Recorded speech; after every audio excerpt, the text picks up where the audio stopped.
জেলা প্রশাসন 5টা বাস রিকোয়েজিশন করে দিচ্ছে, দেওয়ার জন্য চিঠি দিচ্ছে, আর আপনি বলছেন সরকার লেভেল প্লেইং তৈরি করছে। এই হলো আপনাদের লেভেলের নমুনা। এখনো নির্বাচনের ঘোষণায় আসে নাই, এখনই এটা শুরু করেছেন। যখন আসসালামু আলাইকুম প্রিয় দর্শক, এই জাতীয় নাগরিক পার্টির যে প্রথম আত্মপ্রকাশ যে সমাবেশটা হয়েছিল গতকালকে মানিক মিয়া অ্যাভিনিউতে, সেটা হওয়ার পর সেই বিষয়টা নিয়ে আমি একটা কন্টেন্ট করেছিলাম। সেখানে ভালো মন্দ, প্রত্যাশা, হতাশা সব কথাই ছিল। ভালো কথা বলেছিলাম, তারা যে পরিবারতন্ত্রের বিরুদ্ধে কথা বলছে এটাকে প্রশংসা করেছিলাম, আবার কিছু সমালোচনাও করেছিলাম। তবে এটা প্রচারিত হওয়ার পর আজকে আমি দেখলাম যে এটার অনেকগুলো কমেন্ট এসেছে। সেখানে কতগুলো কমেন্ট খুব কমন। যেমন কিছু কমেন্ট আছে যে আপনার কি আর কোনো কাজ নাই, আপনি সবারই সমালোচনা করেন, কেউ এরকম বলেছে।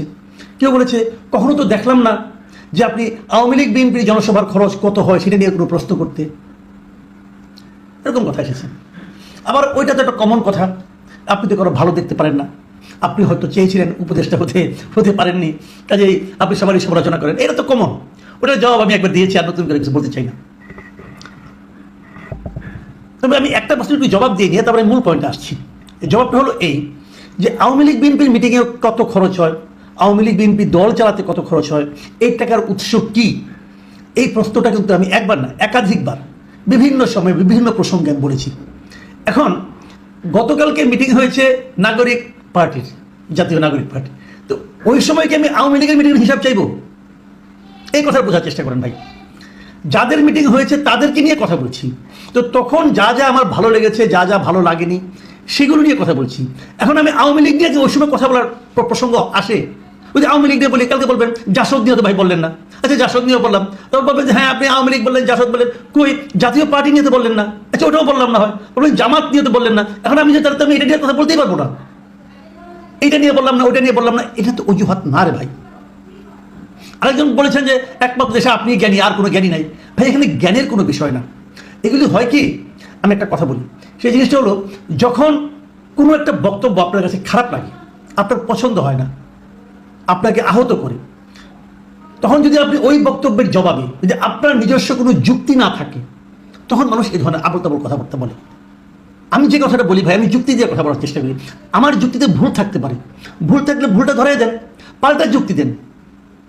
আবল তাবল বলে তো কোনো লাভ নেই। আবল তাবল আমাকে মানে লাইনচ্যুত করতে যাচ্ছেন কেন? আপনার পয়েন্টে আসেন। কালকে মিটিং হয়েছে জাতীয় নাগরিক পার্টি, আমি তাদের নিয়ে কথা বলেছি। এখানে আওয়ামী লীগ বিএনপি অন্যরা কেমন আসবে? আরেকটা কথা বলি, যদি আওয়ামী লীগ বিএনপি ওরা যদি ভালোই করতো তাহলে এই পার্টি নিয়ে আমি আগ্রহ দেখাতাম কেন? আওয়ামী লীগ বিএনপির মতো যাতে না হয় সেটাই তো আমি জাতীয় নাগরিক পার্টির কাছ থেকে প্রত্যাশা করি। তারা যে কাজটা করে না সে কাজটা এরা করবে বলে আমি আশা করি। এখানে অন্যায়টা কোথায়? এমন তো না যে তারাও এদের মতো, ওরা অন্যায় করেছে ওদেরকে কেউ কিছু বলে নাই, অত এদেরকে বলা যাবে না, বিষয়টা তো তা নয়। একটা পার্টি যাত্রা শুরু করেছে, আপনি যদি দুষ্ট লোকের কাছ থেকে টাকা পয়সা নিয়ে পার্টি যাত্রা শুরু করেন, তাহলে কি আপনি কখনোই দুষ্ট লোকের বিরুদ্ধে কোনো অ্যাকশনে যেতে পারবেন? পারবেন না তো। আর এই যে কথাগুলো বলেছি এগুলো তো আমি না জেনে বলিনি রে ভাই। দেশটা তো ছোট, কে কোথায় যায়, যে কি করে, এগুলো তো আমাদের কাছে কিছু খবর আসে তো সেগুলোর উপর ভিত্তি করেই বলি। কাজে আমি এখনো আশা করব জাতীয় নাগরিক পার্টি তাদের ব্যয়ের একটা হিসাব দিবেন। তাতে হবে কি, তাদের ট্রান্সপারেন্সিটা সবার কাছে প্রমাণিত হবে, সবাই জানবে এটা এমন একটা পার্টি যারা তাদের প্রত্যেকটা পয়সার হিসাব দিচ্ছে। যদি হিসাবটা দিতে পারে তাহলে কিন্তু জনগণের পার্টি হবে। আমি কিন্তু এই পার্টির সমালোচনা করিনি ভাই, আমি এই পার্টিকে সমালোচনা যাতে করতে না হয় সেই পথে অগ্রসর হওয়ার জন্য বলেছি। আমাদের একটা ভালো পার্টি চাই, সে ভালো পার্টির জন্য যা যা করা দরকার তারা তা করবেন, এটা আশা করি। যাই হোক, আমি এখন মূল প্রসঙ্গে আসি। কালকে আমার কাছে বেশ কয়েকটা সোর্স থেকে একটা চিঠি এসেছে, বারবার এসেছে একই চিঠি, আমি সব মিলে 9 বার পেয়েছি 9 জনের কাছ থেকে আজকে পর্যন্ত। আজকে অনেকে দিয়েছে আমাকে চিঠির মূল জিনিসটা কি? মূল জিনিসটা হলো পিরোজপুরের জেলা প্রশাসকের দপ্তর থেকে একটা চিঠি। সেই চিঠিটা হলো গাড়ি রিকুইজিশনের জন্য একটা চিঠি। মানে পিরোজপুর জেলা প্রশাসন কয়েকটা গাড়ি, 5টা গাড়ি চালক সহ রিকুইজিশন করতে চেয়েছে। সরকারের একটা আইন আছে, সেই আইনটা হলো 1988 সালের একটা আইন, অস্থাবর সম্পত্তি হুকুম দখল আইন। মানে সরকার চাইলে তার যদি প্রয়োজন পড়ে সে যে কারো একটা গাড়ি, বাস হোক, ট্রাক হোক, জিপ হোক, সে বলতে পারে এই গাড়িটা আপনার, অসুবিধা নাই, কিন্তু সরকারের প্রয়োজন এখন বিশেষ প্রয়োজনে, অতএব আপনার গাড়িটা আমরা রিকুইজিশন করলাম, মানে গাড়িটা আমি নিয়ে আসলাম। এই গাড়িটা আমি আমার কাজ করবো, সরকারি কাজ করবে, করার পর আবার একদিন দুদিন পরে আমি গাড়িটা আপনাকে ফেরত দিয়ে দেবো। রাষ্ট্রের কাজে আপনার গাড়িটা আপনি দিবেন সরকারকে। এই হলো অস্থাবর সম্পত্তি হুকুম দখল আইন 1988। এই আইনের 3-1 ধারা অনুযায়ী সরকার চাইলে জনস্বার্থে যে কোনো গাড়ি রিকুইজিশন করতে পারে। এই সম্পর্কে আপনারা জানেন, নতুন করে বলার কিছু নেই। এই ধরনের একটা চিঠি পিরোজপুর জেলা প্রশাসনের কার্যালয় থেকে দেওয়া হয়েছে, এবং এই চিঠিটা দেওয়া হয়েছে কাকে? বাস মালিকদেরকে। তারা 5টা বাস তাদের প্রয়োজন, এবং সেখানে বলা হয়েছে যে এই যে কালকে যে সমাবেশটা হয়েছে, এই সমাবেশে ঢাকায় আসার জন্য, পিরোজপুর থেকে ঢাকায় আসবে, এই জন্য এই গাড়িটা দিতে হবে। এবং এই গাড়িটা নেওয়ার জন্য, তাদের কাছ থেকে নেওয়ার জন্য মোহাম্মদ মুসাব্বির মাহমুদ সানি, উনি হলো প্রতিনিধি জাতীয় নাগরিক কমিটি পিরোজপুর, ওনার ফোন নম্বর দেওয়া হয়েছে যে তার কাছে এই 5টা গাড়ি বুঝিয়ে দিতে বলা হয়েছে। এই চিঠিটা নিয়ে অনেক হইচই হয়েছে, আমার কাছেও এসেছে। আমাকে অনেকে বলেছে দেখেন এটা দেখেন, এইভাবে এই সরকার এই জাতীয় নাগরিক কমিটির লোকদের মাধ্যমে এই জাতীয় নাগরিক পার্টি যেটা হচ্ছে, এদেরকে নানাভাবে হেল্প করছে, সাহায্য করছে সরকার। যদি সরকার সাহায্য করে তাহলে এটাকে আমরা কিংস পার্টি বলবো না কেন? অথবা সরকার কি কেবল একটা পার্টিকে সাহায্য করতে পারে? সরকারের কাছে সব পার্টি সমান হওয়া উচিত। তাহলে লেভেল প্লেইং ফিল্ডটা হলো কিভাবে? কিন্তু আমি কালকে এটা নিয়ে কিছু করিনি। এই কারণে আমার কাছে চিঠিটা না আসলে অবিশ্বাস্য ঠেকেছে যে সরকার এরকম করতে পারে। একটা জেলা প্রশাসন এভাবে উদ্যোগ নিয়ে এদেরকে একটা মাত্র দলকে এভাবে হেল্প করতে পারে, অথবা জেলা প্রশাসন যদি 5টা গাড়ি রিকুইজিশন করে দেয়, এতে প্রশ্নটা হলো এটা করতে হবে জনস্বার্থে, রাষ্ট্রীয় প্রয়োজনে। এখানে সরকারি কাজ বা জনস্বার্থে কিভাবে এখানে কাজ হলো?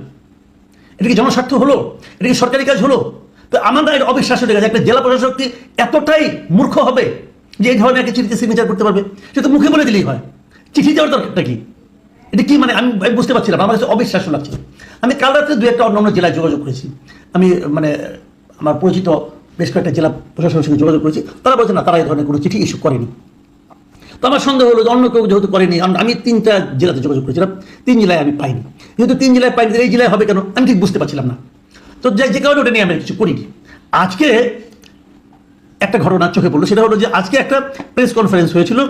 প্রধান উপদেষ্টার প্রেস সচিব শফিকুল আলম উনি একটা প্রেস কনফারেন্সে উপস্থিত হয়ে বলেছেন, উনি নিজে ওই পিরোজপুরের বাস রিকুইজিশনের ব্যাপারটাকে একটা ব্যাখ্যা দিয়েছেন, এবং উনি বলেছেন যে উনি নিজে ওদের সঙ্গে পিরোজপুরের সঙ্গে যোগাযোগ করেছেন, এবং তারা স্বীকার করেছে তারা এরকম একটা চিঠি দিয়েছে। এবং এই চিঠি দেওয়ার বিষয়টাকে উনি কীভাবে জাস্টিফাই করার চেষ্টা করছেন সেটা আপনাদেরকে একটু বলি। আমি ওনার বিষয়টাকে বলি। উনি বলেছেন যে এটা দিয়েছেন ঠিক আছে, কিন্তু এখানে অন্তর্বর্তী সরকারের কোনো ভূমিকা নাই। বুঝলেন? জেলা প্রশাসন বাস রিকুইজিশন করেছে, এতে অন্তর্বর্তী সরকারের কোনো ভূমিকা নাই। তাহলে জেলা প্রশাসনকে সরকারের বাইরে কেউ? আপনাদের কাছে কি মনে হয়? জেলা প্রশাসন কি সরকারের বাইরে? জেলা প্রশাসন যেটা করছে সরকারের কাজ করছে। তাহলে এই শফিক সাহেব কিভাবে এই ব্যাখ্যাটা দিলেন? আমার কাছে, আমি ওনাকে মেধাবী লোক হিসেবে জানি। তো উনি এটা কি বেকায়দায় পড়ে গেলে অথবা যুক্তি না থাকলে, যেভাবে একটু আগে বললাম, যখন যুক্তি নেই তখন উল্টাপাল্টা কথা বলা, কারণ এটা কি সেই ধরনের কিছু একটা হলো? দেখুন, উনি আরও কিছু কথা বলেছেন। উনি বলেছেন যে পিরোজপুর শাখা বৈষম্য বিরোধী ছাত্র আন্দোলন এবং নাগরিক কমিটি এবং জুলাই গণ অভ্যুত্থানে যারা আহত ও নিহত পরিবারের সদস্যদের অনুরোধে জেলা প্রশাসন বাস রিকুইজিশনে সহায়তা করেছে, তবে জেলা প্রশাসন কোনো খরচ দেয়নি। মানে বাস রিকুইজিশন তাহলে জেলা প্রশাসন করেছে, উনি বলেছেন সহায়তা করেছে। এখানে সহায়তা তো করার কোনো স্কোপ নাই, কারণ রিকুইজিশন তো ওই স্টুডেন্টরা করতে পারবে না, রিকুইজিশন সরকারকেই করতে হবে। তো জেলা প্রশাসন সহায়তা কেন করবে? এটা তো সহায়তা করার কোনো সুযোগ নেই। কি বলছেন আমার কাছে ক্লিয়ার না, জ্ঞানী মানুষ তো বুঝি না। উনি হয়তো অনেক জ্ঞানী মানুষ, জ্ঞানের কথা বলেছেন, আমি বুঝতে পারিনি। উনি আরেকটা কথা বলেছেন, তিনি বলেছেন অন্তর্বর্তী সরকার মনে করে সব দলের জন্য লেভেল প্লেইং ফিল্ড, সবার জন্য সমান সুযোগ তৈরি করছে, যাতে সুন্দর, অবাধ ও স্বচ্ছ একটি নির্বাচনে সব দল অংশগ্রহণ করতে পারে। এটা সরকারের মূল দায়িত্ব। সরকার সব দলের কাছে সমান। লেভেল প্লেইং ফিল্ড কে তৈরি করছে? অন্তর্বর্তী সরকার করছে। কালকে যদি বিএনপি একটা মিটিং করতে চায়, তারা যদি এরকম বাস আনতে চায়, পিরোজপুরের জেলা প্রশাসন তাদেরকে 5টা-10টা বাস দেবে, ম্যানেজ করে দেবে। যদি জাতীয় পার্টি করতে চায়, যদি জামাত করতে চায়, যদি অন্য কোনো বাম দল করতে চায়, দিবে তারা? তো লেভেল প্লেইং ফিল্ড আপনি কীভাবে করলেন? এদেশে আওয়ামী লীগ একটা বৈধ রাজনৈতিক দল, তারা যদি লিফলেট বিতরণ করে, তাহলে এই শফিকুল আলম সাহেব বলে তাদেরকে গ্রেপ্তার করা হবে। কোন আইনে গ্রেপ্তার করবেন আপনি ভাই? আইনটা বুঝান, আইনের লোক। একটা বৈধ পলিটিক্যাল পার্টি লিফলেট বিতরণ করবে তাদের রাজনৈতিক কর্মসূচির পক্ষে, তাকে আপনি গ্রেপ্তার করবেন কোন আইনে? গ্রেপ্তার করা হয়েছে। আর এরা একটা পলিটিক্যাল পার্টি, জাতীয় নাগরিক পার্টি, এদের পার্টিতে লোক আসবে পিরোজপুর থেকে, জেলা প্রশাসন 5টা বাস রিকুইজিশন করে দিচ্ছে, দেওয়ার জন্য চিঠি দিচ্ছে, আর আপনি বলছেন সরকার লেভেল প্লেইং তৈরি করছে। এই হলো আপনাদের লেভেলের নমুনা। এখনো নির্বাচনের ঘোষণাই আসে নাই, এখনই এটা শুরু করেছেন। যখন নির্বাচন শুরু হয়ে যাবে, ঘোষণা আসবে, তখন কি করবেন নিশ্চয়ই বুঝতে পেরেছেন। আমি এই জন্য শুরু থেকেই বলছিলাম এই সরকারের পক্ষে একটা অবাধ, সুষ্ঠু, নিরপেক্ষ নির্বাচন পরিচালনা আসলেই সম্ভব না। তার নমুনা দেখা শুরু করেছেন, আগামীতে আরও দেখতে থাকবেন এবং সেই নমুনা দেখানোর পাশাপাশি ওনাদের এরকম উদ্ভট যুক্তিও শুনতে থাকবেন। প্রিয় দর্শক, এখন এই পর্যন্তই। আল্লাহ হাফিজ।